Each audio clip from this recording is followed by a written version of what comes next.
Nah, penjadwalan ini berkaitan dengan pemakaian CPU dan memori. Yang pertama ada penjadwalan jangka panjang atau long term scheduling.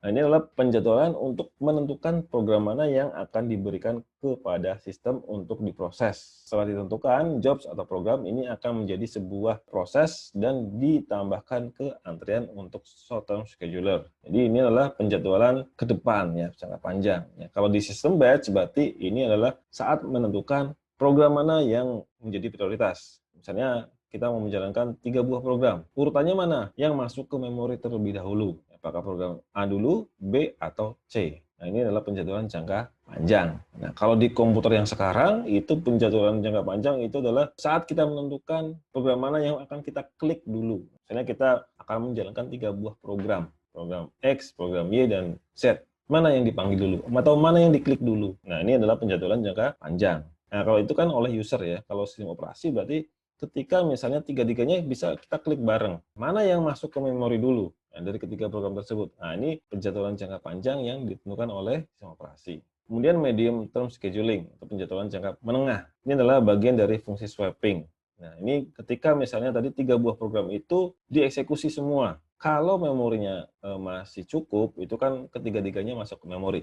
Nah, bagaimana kalau memorinya cukup untuk 2 program saja? Program ketiga ketika dieksekusi itu memorinya sudah penuh. Nah, ini menggunakan penjadwalan jangka menengah atau medium term scheduling, di mana ada fungsi swapping. Misalnya ada program yang saat ini sedang berjalan tapi sebenarnya tidak terlalu dibutuhkan. Nah, itu programnya bisa disimpan terlebih dahulu, ya, dikeluarkan dari memori utama, disimpan di tempat lain. Kemudian tadi program Z tadi yang ketiga yang tidak bisa jalan karena memorinya penuh, itu bisa masuk ke memori. Kemudian ada penjadwalan jangka pendek atau short term scheduling. Nah, ini adalah penjadwalan ketika program sudah ada di memori, sudah siap dieksekusi oleh CPU. Nah, ini adalah penjadwalan jangka pendek. Nah, di sini ada yang namanya state atau kondisi dari proses. Nah, program yang sudah ada di memori itu disebut sebagai proses. Ya, nanti di kuliah sistem operasi juga sama, nanti akan banyak membahas tentang proses. Nah, proses ini adalah program yang sedang berjalan dan tempatnya di memori. Ya, kalau masih file namanya program, begitu kita klik, ya, maka program tersebut akan dimuat ke memori. Ya, ketika sudah masuk ke memori namanya proses atau program yang sedang berjalan. Dengan kata lain adalah proses adalah program yang sedang dijalankan. Oke, proses ini memiliki beberapa kondisi atau state. Kondisi ini akan mengalami perubahan. Ya, itu yang pertama adalah new. New itu ketika sebuah program menjadi proses. Itu new atau proses baru. Kemudian setelah itu masuk kondisi ready. Ya, ready ini berarti proses siap dieksekusi oleh CPU. Ya, ada baris-baris perintah program yang harus dieksekusi oleh CPU. Itu masuk ke ready dulu, antri. Masuk ke ready berarti sudah siap. Baru setelah CPU bisa dipakai, proses ini masuk dalam kondisi running. Berarti ada eksekusi program atau ada perintah-perintah yang sedang dilakukan perhitungan oleh CPU. Atau CPU-nya sedang bekerja untuk melakukan perhitungan atau kalkulasi terhadap program tersebut. Setelah perhitungan selesai, proses bisa masuk ke kondisi ready lagi, terus-menerus. Nah, bahkan bisa saja program hanya dalam kondisi ready, running, terus-menerus. Setelah itu selesai. Atau setelah running, program menunggu suatu event atau kondisi. Kondisi bisa apa saja ya. Kondisi yang disebabkan oleh program atau kondisi yang disebabkan oleh misalnya hardware. Atau misalnya program ini membutuhkan input dari user. Nah, maka program ini akan masuk ke blok atau waiting. Nah, blok ini berarti ada sesuatu yang ditunggu oleh proses. Misalnya tadi programnya berjalan kemudian meminta input dari user. Masukkan nilai X. Nah, maka proses ini menunggu nilai X yang diinput oleh user. Sebelum user menginput dan menekan enter misalnya, maka proses ini masuk dalam kondisi wait atau terblokir.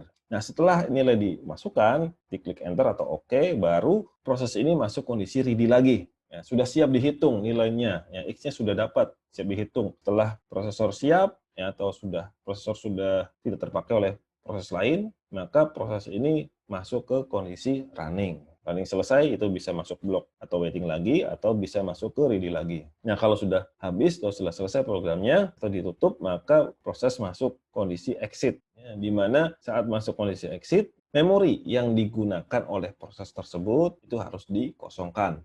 atau prosesnya keluar dari memori, sehingga memori bisa dipakai oleh proses-proses lain atau proses yang baru. Nah, dalam penjadwalan jangka pendek itu terdapat proses kontrol blok atau PCB. Nah, PCB ini yang menyimpan informasi-informasi yang berkaitan dengan proses. Ya, misalnya identifier. Ya, setiap proses itu bukan biasanya, kalau sekarang pasti ya semua sistem operasi itu akan memberikan nomor ID yang unik ke setiap proses yang sedang berjalan.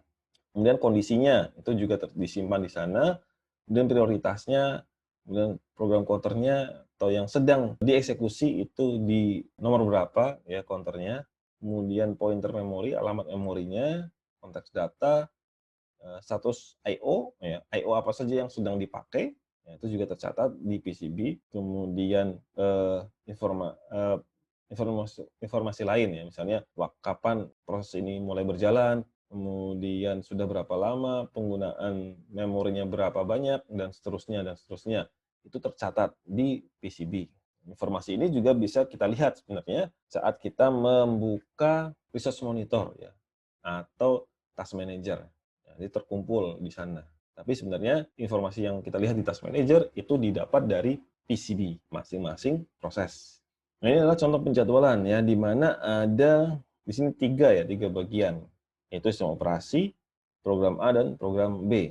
Nah, ketika program A sedang masuk kondisi running, sebenarnya sistem operasi dan program B itu masuk kondisi idle ya, atau ya, misalnya program B-nya masuk kondisi waiting atau ready, berarti siap dieksekusi. Jadi tidak mungkin program B itu juga running, kecuali nanti pada sistem komputer yang multi core ya atau multiprosesor. Ya, pada single prosesor itu yang running di saat itu hanya satu proses atau satu program. Nah, kemudian ketika program A selesai ya runningnya, maka akan dikembalikan kontrolnya ke sistem operasi. Misalnya program A masuk kondisi waiting. Nah, sistem operasi akan mencari proses mana yang siap. Kalau misalnya yang siap ada banyak, nah maka sistem operasi akan menentukan siapa yang diberikan CPU. Di sini contohnya hanya satu ya, yang sudah siap yaitu proses B. Maka sistem operasi akan memberikan kontrol ke proses B, sehingga proses B masuk kondisi running. Jadi penjadwalan seperti itu. Jadi sistem operasi menentukan proses mana yang masuk kondisi ready atau siap dieksekusi. Dipilih dari sekian proses akan dipilih, ya kalau cuma satu ya tanpa perlu milih, langsung ditunjuk ini siap, langsung eksekusi. Nah, kalau banyak, nanti sistem operasi akan menentukan prioritas. Prioritas bisa berdasarkan apa saja, misalnya yang paling cepat selesai, yang paling ditunggu-tunggu dan seterusnya. Nah, ini adalah elemen kunci pada sistem operasi yang multiprogramming. Jadi pada sistem operasi yang sifatnya multiprogramming itu ada beberapa bagian. Yang pertama ada service call handler. Ini ada bagian program di sistem operasi yang namanya service call handler. Ini yang memantau terus-menerus proses-proses yang berjalan. Kemudian ada interrupt handler. Nah, ini yang mengatur interupsi. Interupsi baik dari proses baru, misalnya proses yang baru atau yang sudah masuk kondisi ready, atau proses-proses yang lain. Atau interupsi dari I/O atau dari peripheral. Kemudian ada bagian yang namanya short term scheduler. Ini yang mengatur penjadwalan jangka pendek. Mengatur mana tadi yang sudah masuk kondisi ready, ini mana yang harus masuk ke kondisi running, dan seterusnya. Kemudian ada bagian-bagian lain yaitu antrian. Antrian jangka panjang, antrian jangka pendek, dan antrian I/O. Ini antriannya.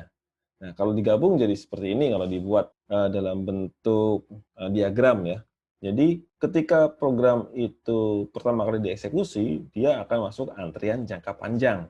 Antriannya ini bisa macam-macam ya. Kalau menggunakan operator ya berarti antriannya ditentukan oleh operator ya. Kalau komputer yang sekarang berarti antriannya mana dulu program yang harus masuk ke RAM atau ke memori utama. Nah, kalau kita mengeksekusi misalnya 10 program secara bersamaan, kita klik semuanya bareng. Nah, maka sistem operasi akan mengatur aplikasi mana atau program mana yang dieksekusi dan masuk memori pertama, kedua, ketiga, sampai ke 10. Nah, kalau semuanya sudah masuk memori, maka masuk ke penjadwalan atau antrian, misalnya antrian ya, short term queue, ini adalah antrian jangka pendek. Nah, kalau sudah masuk ready, siap dieksekusi oleh prosesor, masuk antrian jangka pendek. Kalau sudah dipanggil ke prosesor, ya pilihannya banyak ya. bisa selesai programnya, berarti sudah keluar dari memori, atau masuk antrian lagi, antrian jangka pendek. Ya, habis eksekusi prosesor, masuk antrian jangka pendek lagi. Atau kalau setelah dieksekusi oleh prosesor, dia membutuhkan I/O, maka dia harus masuk ke antrian I/O. Ya, I/O-nya tentu saja macam-macam ya, tergantung I/O yang dibutuhkan. Ya, misalnya kalau I/O-nya adalah keyboard, ya maka dia harus antri. Si pengguna keyboard itu kapan mau mengetik yang diminta di proses tersebut. Ya, atau kalau yang diminta I/O-nya misalnya printer. Nah, kalau printernya nggak ada yang pakai, maka langsung. Kalau ada yang pakai, ada proses lain yang sedang di-print, print, maka dia harus antri. Nah, setelah mendapatkan I/O, maka dia masuk lagi ke antrian jangka pendek atau short term queue. Nah, kemudian setelah diproses oleh prosesor, ya pilihannya balik lagi ke tadi, apakah selesai atau masuk antrian jangka pendek atau masuk antrian hardware atau I/O. Nah, pada penjadwalan I/O, ini keputusan yang menentukan proses mana yang memerlukan akses I/O akan dijalankan lebih dulu.